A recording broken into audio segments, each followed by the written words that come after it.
Hello, this is Pearl Lam Podcast. Today, I'm not in Paris, but I'm in France.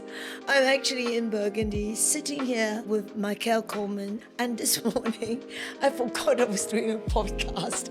I thought I was having lunch with him.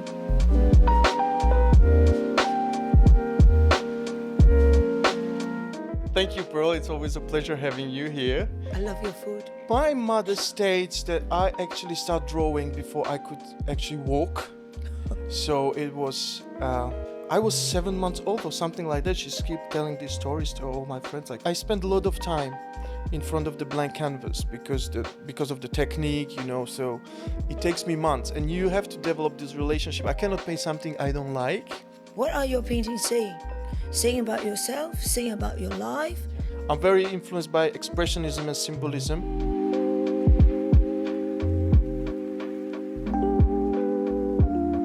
Why do we want your art if we can get it from AI? I love people who make things with their hands. It's very important to me because you are connected with the material. You want to compete with the computer when you were a child. Exactly. I spent so many hours trying to paint on a computer and it was just so bad. Thank you. Thank you, Pearl. Thank Can we you. eat now? Yes, let's go.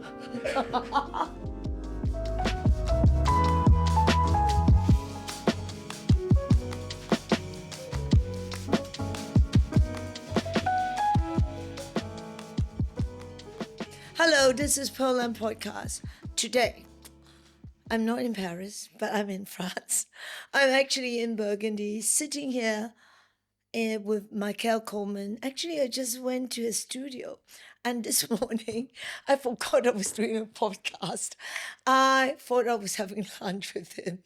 And then I arrived, I see on my producer, my cameraman. So I quickly did my quick makeup, and here I am with my artist, Michal Korman. Michal, can you briefly tell our followers, our viewers, who you are? Thank you, Pearl. It's always a pleasure having you here. I love your food. Yes, you love I hope you love my art. So I'm Slovak-born, Paris-based artist, now French-based artist, because I moved my studio to Burgundy about 6 months ago. So we are about 120 kilometers outside of Paris, and it's a real countryside. I know that you are a city cat, I'm so it's always city. it's always I'm an turning adventure. into a country pumpkin now. Yes, I hope that we succeeded, to turn you to country pumpkin. And I'm very happy that I'm here with you today talking about the art, because this is something we have got in common. Yes. Well, there are more things we got in common. Okay, I'm sitting here looking on these majority blank painting. What are you doing here? I saw some sketching, but a painting like this, how long will you need to finish it? Is this mine? This is yours. Oh, this it's is yours. mine. Please look at it. This is mine. It's when it's done, it's yours. When it's too good, it's mine. I keep it. No, I started about 2 weeks ago, something. So this is the whole process is quite slow, because I really paint with a tiny brush and every color. It's like printing basically. But what you are looking at here, it's our garden. It's right outside. So there is this water tank we installed in our garden with a fountain. I actually sculpted that one this summer, and because we wanted a fountain in the garden, of course, without the water element, you have to have a water element in your garden. Feng shui as well. Yeah, You need water. You need water. So I sculpted this antique Roman or Greek deity somehow. So the birded face. It's a god of abundance and orchards and gardens, and I just took him actually from a Soviet propaganda pictures. So I recomposed different Soviet propaganda pictures, and I decided to put him there as an anonymous person that looks rather like a little bit pathetic, it looks a little bit like sacred, you feel like it's something you have to praise. And then there are flowers, because I love flowers, and they're displayed in a way they are in a garden, like a sort of the botanical book. Yeah. So there is one species at the time in the foreground, and then another species a little bit taller in the background. And so the whole background is going to be ivy, because we've got a wall, very long, 10 meter or 12 meter long wall covered with ivy. It's going to be yours. Ooh, It's going to travel to China. okay. Is it going to travel to China? Of course. I like to put in my home. Let's start from your very beginning. You're born in Slovakia. At 5 years old, you started painting. Exactly. How? Why? And do you start drawing, painting? Who started? And who inspired you? What inspired you to paint? My mother states that I actually started drawing before I could actually walk. So I was 7 months old or something like that. She's keep telling these stories to all my friends. Like 7 months old, you already were holding the 7 months pencil. old, Yeah, you hold pencil, a and you cat. yeah, and you were drawing on the furniture and on the walls, and so it started like that. And I think it always been there in some way. And then I just spent all my time doing that. I'm painting, doodling, drawing. Uh, And then my grandpa decided to take me to an academic painter, because there was one very famous in my hometown. And he said, okay, let's do something with this boy, because he's not good at running after the ball, and he's not good at sports. And he introduced me to this gentleman, and he immediately saw that there was something. And he said, okay, I can keep him. So I started my drawing and painting lessons when I was 5 with adults and older children, which was quite impressive to me. So let me ask you, do you breathe art? Do you live for art? What does art to you means? Yeah, definitely. It's everything. I dream about the art. The first thing I I thought think, you only dream about your husband. well, yeah. Well, the dream come true. This summer we married this summer, so the dream come true. But Congratulations. but it's like, yeah, I dream about the art. The first thing I think of in the morning, when I wake up, is my next painting, on the painting I'm work on. So I it's mean, when you see your painting, I remember the first time when I went to see your painting. Your painting is very happy, and it looks like it is really graphic orientated, yeah. right? Are you purposely doing in that style that you create works that people actually feel that is this a graphic design or is this real? Did you purposely do it in that way? And what is the reason? What is the behind thoughts about all Mm, that? mm. All right. So yeah, it with years, it's become a concept, of course, and my signature. But this style, I think I've developed it quite unconsciously, because I love coloring books when I was a Ah, kid. So you got these very precise shapes, and you have to fill them with color. And I was obsessed with coloring book. I had like all the Disney character coloring books, everything there was on the market, I had them. And I just spent hours and hours filling the blank spaces with color. And I actually was thinking about it quite recently, that this is how it actually began, because this is how I got involved with the graphic arts later, when you're conscious yeah, about what the art is, the differences of genres and media. So I was really into posters when I yeah, was I can I see was a that. teenager, and I was thinking about painting as something that needs to get closer to what is called applied arts. You know, Right. it's been So, done, of course, in the so history, but obviously, in your generation, there is no high art and low art exactly, no. I hate this hierarchy. I really don't because the like. high art and low art is something that people has been talking about and practicing. I think until recently, that hierarchy is, it's like it is collapsing. Yeah, exactly. And I hope it's gonna completely crumble, because even today, like you hear some people think like, oh, your art looks like illustration, and there still is this Mm-mm. condescending, something about the painting as a high form of art and illustration as a low form of art. But Botticelli was illustrating, Dante's Inferno, right?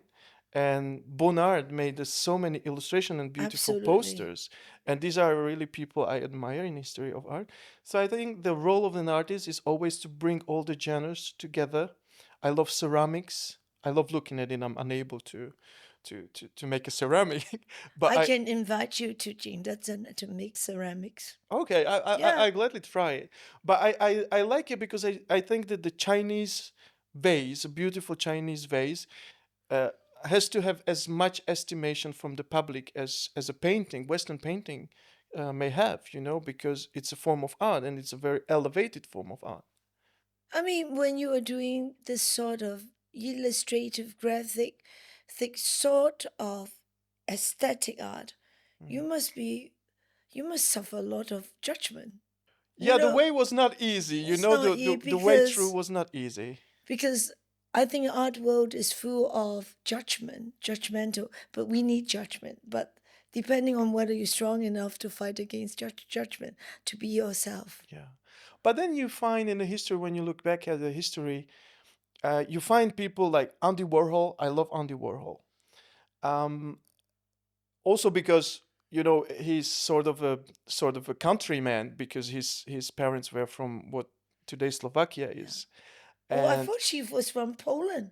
no, there's a museum in Slovakia dedicated to his work Oh, because his really? parents were Oh, from, sorry. but it used to be the Austrian-Hungarian Empire, whatever. It was a different country, but it happens to be Slovakia today. And so there is something very similar because we've got these icons. It's very religious when you look at what he did with all the famous people, the stars, the actors, the singers. It's very iconic. It's like Russian icons. It's exactly the same thing, and you produce the same image with the difference in color, but very tiny. But the icon is still there, the face doesn't change. And this was something very important to me. And when I learned about his personal history, how much he was struggling because he came from illustration. Yeah, he was doing advertisement, Yeah, he was actually. doing advertisement. Yeah. I love advertisement. And he was coming from there, and he was actually asking people around him, what should I paint to please you? It's very like customer oriented Yeah. state of mind. And I really like that because he says that I want to show you what you are about, you know. You know what? I don't want to impose. I want to show you what you are Okay. about. I like that. One day I'm going to challenge you. I will commission you to do a black and white painting. Okay. Okay. I'm going to disappoint you because I I did love it. I I did think bunch of them. really. Yes, I still have got one. Really, I Yeah. want to see because all I can see is colors. And I come to your house, your kitchen is colors. What happened if you turn black and white? It's sad. I made Is it some. black and white Yeah, yeah. set? To me, it's sad. Yeah, yeah, yeah. To me, it's sad.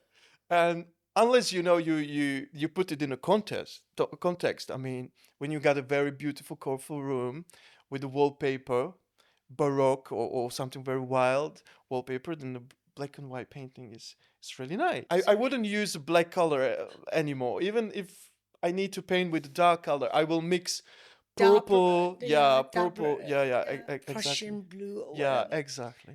So, what is art for you actually means? Okay, today you're a professional artist, right? Yeah. You make your living on art. So, but what does it reflect? Does it Mm. reflect your life? I know that when you started going out with your husband now, you were painting him. Yes. So your artwork is reflecting your life. Your artwork is reflecting your heart. What is art for you? There always needs to be a connection between the subject I paint and my life. And because I need this kind of relationship. I spend a lot of time in front of the blank canvas because of the technique, so It takes me months, and you have to develop this relationship. I cannot paint something I don't like. To me, my art, let's put it that way, is about um, putting a part of myself out there in front of the people in a way I would love to see it myself. It's a sort of social media. We always put on Instagrams the life we would love to have.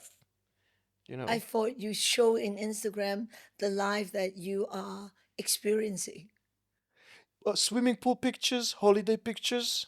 You have got 20 of those. But how many I wash my dishes pictures you have on your Instagram? Nobody cares about that, yeah, right? So everybody wants to put out there the life they would dream of. The holiday, the pleasant side of the life. And this is, I think, the painting is the same thing to me.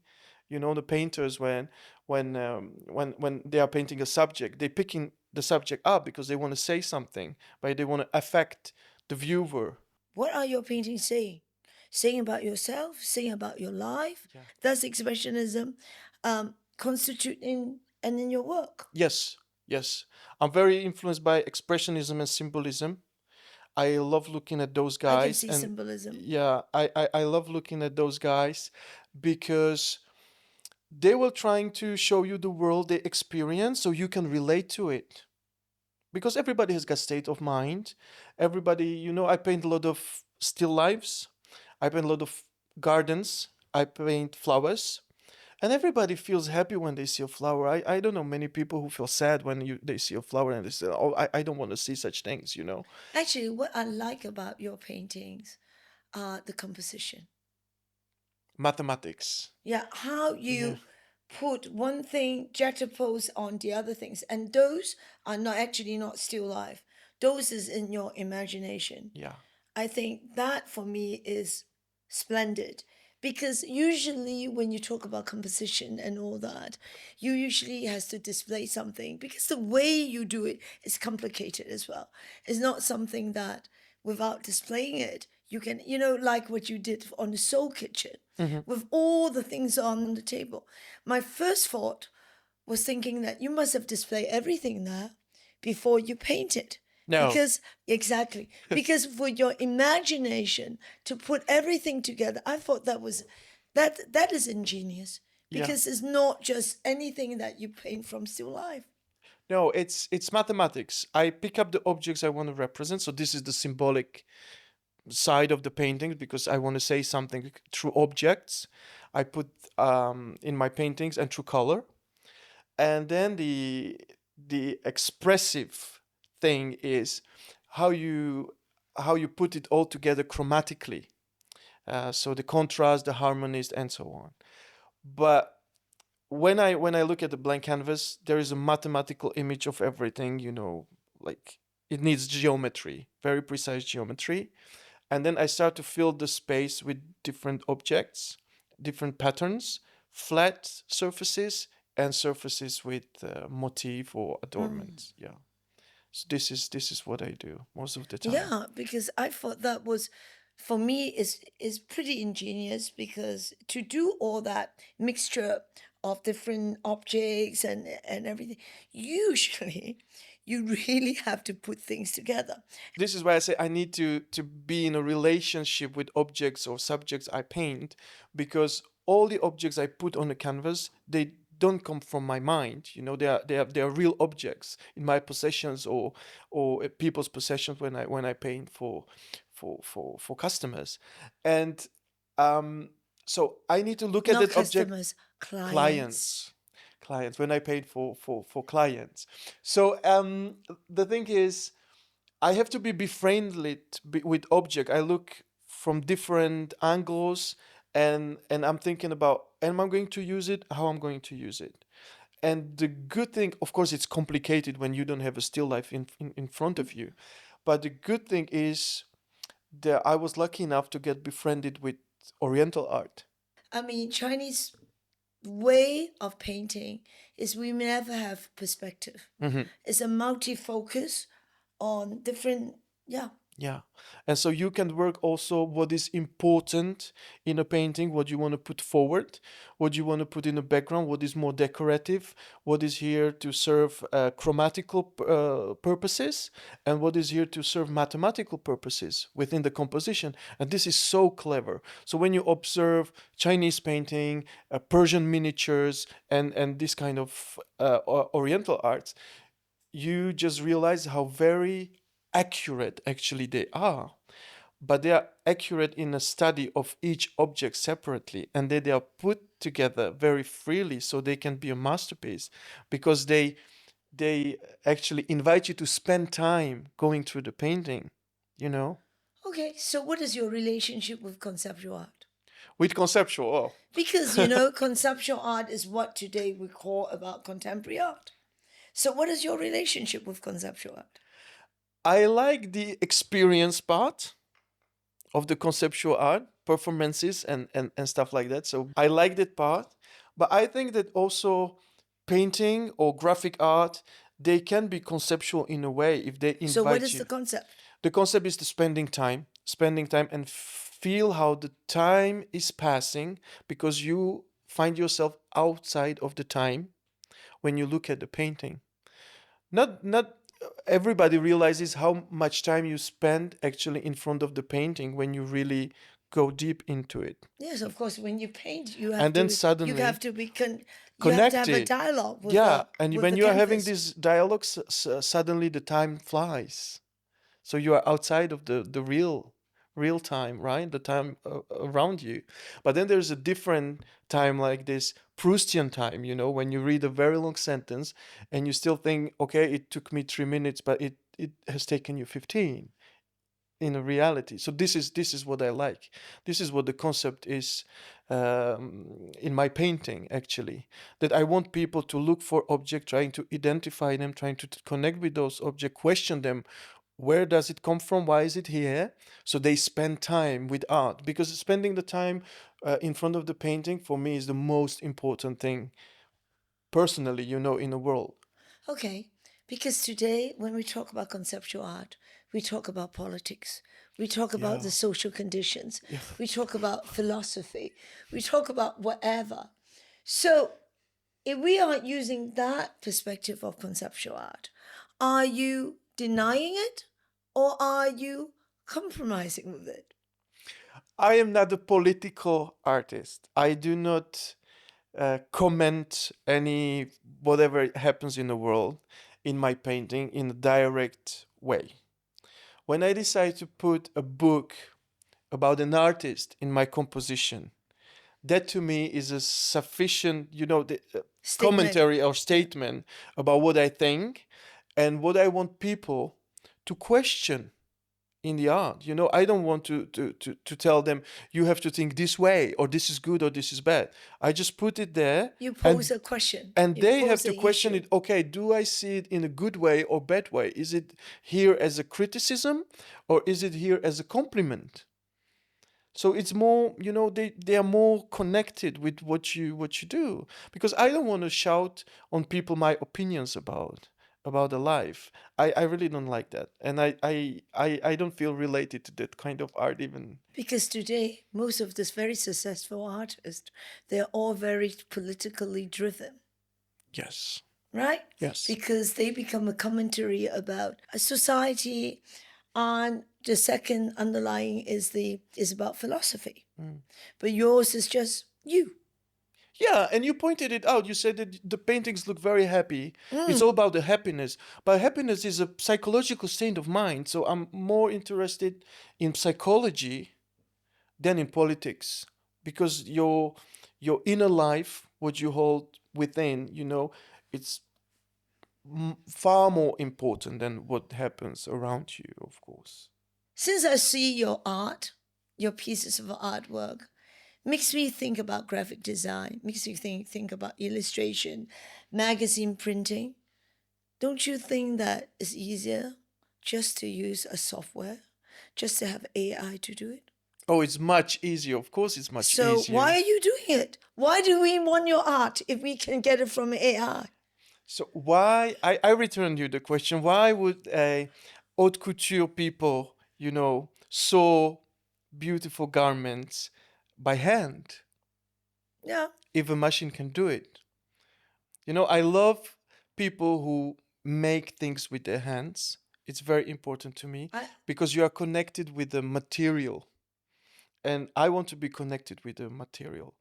And actually, a friend of mine pointed it out 3 or 4 years ago. I told her, I do these flat things, and I really enjoy doing these flat things. Why do I do it? Why am I attracted to this? And she said, well, Windows 95 Paint.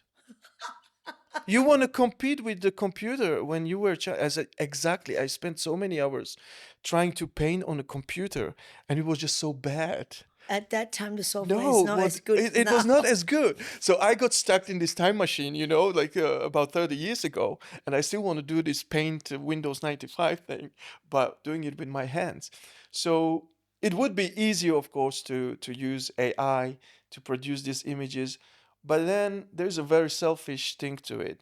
I I love spending time in front of my painting. Because I tell you, I did see a lot of painters, especially in all over the world. I mean, in China, all over the world.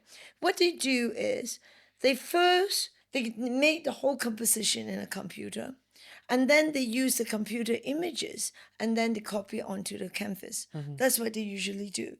But for you is you just give a blank canvas, look at this, and just paint on this, and everything is based on your imagination, Yeah. which is really amazing because I always said that with AI coming, the craft that you can paint, Yeah, the craft and the the skill. 10 years time, 20 years time, all this will be celebrated Mm. because we are so lack of this. Because most of the art school today, they don't necessarily teach you how to paint, They teach how to draw. concepts. They teach concepts. Yeah, You have to be concept. very good at describing what you would love to do without necessarily doing it. So this is my opinion about many of these art schools. But what I what I really like, as you said, yeah, the craft, the skill, the that you have to spend time, you have to fail. This is what is important. But it's not just the making process. It also the thinking process, because the thinking process is as important as the what you put out there doing. You know. So these painting, they have to exist in my brain before I put them on the canvas, because I cannot correct things on the canvas. And I want the colors to be very vivid, so I never like overlayer or overlap them. And so the whole painting has to somehow exist on my canvas before I start putting color on it. Sometimes the paintings that I really resonate is you take some Chinese motif, and the other ones you take some Japanese motif. Yeah, I do that. Why are you so enticed to all these Japanese and Chinese culture? And I'm very fond of Eastern arts and Eastern crafts because, in terms of decorative arts, let's put it that way, they're the best. They're very codified, but at the same time, very free in expression. And they put colors together in a completely different manner than the Western art would, since Da Vinci until 19th century art, which everything was brown Yeah. with a little bit of red or with a bit of blue. It boring art. So I love Eastern art for that. The use of color. The vibrant. Yeah, the vibrant. And also the use of mathematics is a different use of mathematics. It's not about the square and the circle. Not just. It goes further than that. It's about algebra. It's about rational numbers. So the geometry, the composition is completely different. Because when you analyze Rubens's painting, it's all it's curved this way, curved that way, square here, and that's it. 340 Yes. times in every painting. And Eastern art, it's something completely different. It gives me We don't have a formula as no, such. No. no. There is no No. such formula. So you are very Because I told free. you multi-focus. You just put Yeah, yeah. this is But genius. and but for Chinese art or the basic, the Asian China aesthetic is also very different from the West. Is we never use painted over the whole part of the Yeah. canvas. Blank is We important. no because of Taoism, Mhm. you seek the balance and harmony between the painted area and the non-painted area. So you're always leaving the white, but you don't have that in No, the I don't have. West. Well, even if I have white, it's going to be painted. There's a paint. There never is a white space. I find this balance between flat surfaces without any adornment on it, and then the one with motifs. So I like the fact that I take a bit of a codified element in Japanese or Chinese decoration, and then I put it as a bush outside. I just cover the bush with some beautiful motif from China or from Japan or for India or whatever, and the bush is just a representation of a mental state somehow. Yeah.